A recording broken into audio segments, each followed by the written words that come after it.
คำสุดท้ายถึงแม้เจ้าจะเสียใจให้รู้ไว้ทุกสิ่งที่ผ่านมานับจากนี้ต้องขอให้เจ้าเลิกลาอย่ามากวนใจกันอีกเลยเมื่อค่อยมีคนใหม่เจ้าก็หูคงเข้าใจอยากให้เจ้านั้นได้ไปเสียทีเจ้ามันคือคนเก่าหมดความหมายในวันนี้ขออย่ามีใหญ่กินอีกเลยให้เข้าใจคนดีที่ต้องทำแบบนี้กูเบื่อเจ้าเต็มทีและรำคาญเจ้าเกินทนฝากคำสุดท้ายให้ตั้งใจฟังให้ดีนับจากนี้ให้จีใส่ใจเจ้าไม่เก่า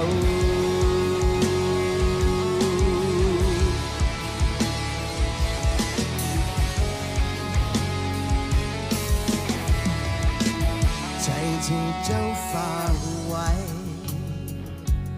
ตอนนี้เอาคืนไปอยากให้เจ้าให้อภัยกับสิ่งที่คอยทำเมื่อตอนนั้นเจ้าเองที่ยอมให้กัน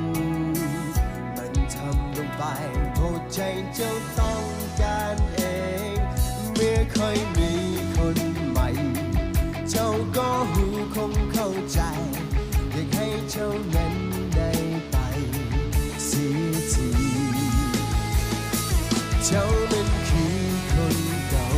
หมดความหมายในวันนี้ขออย่ามีใหญ่ยิ่งอีกเลยให้เข้าใจคนดีที่ต้องทำแบบนี้ก็เบื่อเจ้าเต็มทีและรำคาญเจ้าเกินทนฝากคำสุดท้ายให้ตั้งใจฟังให้ดีนับจากนี้ให้จื้อใส่ใจเจ้าเป็นเรา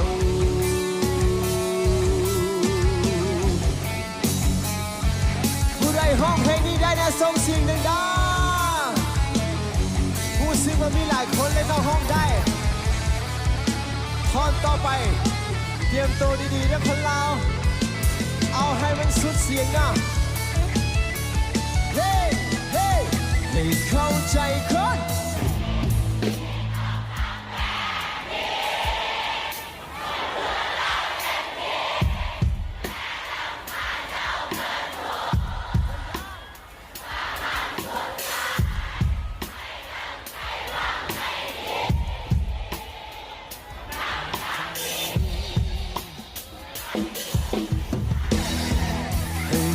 ใจคนดี